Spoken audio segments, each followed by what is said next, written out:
સોજી vegetable dhokla બનાવવા માટે સૌપ્રથમ આપણે 2 વાટકી જેટલી સોજી, 1 વાટકી જેટલી દહીં અને 1 વાટકી જેટલું પાણી એડ કરીને મિક્સ કરીને અડધો કલાક માટે સાઈડમાં મૂકી દેવાનું ફૂલવા માટે સોજીને.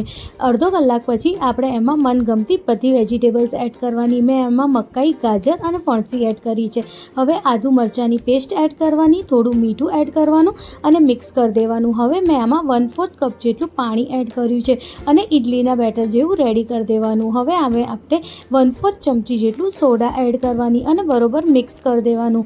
હવે થાળીમાં થોડું તેલ લગાવીને એ બેટરને એમાં નાખી દેવાનું અને 10 મિનિટ માટે સરસ રીતે સ્ટીમ થવા દેવાનું. 10 મિનિટ પછી રેડી છે સોજીના વેજીટેબલ ઢોકળા. હવે આપણે આને કટ કરી લેવાનું, એ બી ઠંડા થયા પછી. હવે તમે એને એમનેમ બી ખાઈ શકો છો, કાં તો તમે એને વઘારીને પણ ખાઈ શકો છો. પણ મેં અહીંયા થોડું તેલ નાખીને પેનમાં હવે મેં એને શેકી લીધું છે, બે બાજુ ક્રિસ્પી થાય ત્યાં સુધી.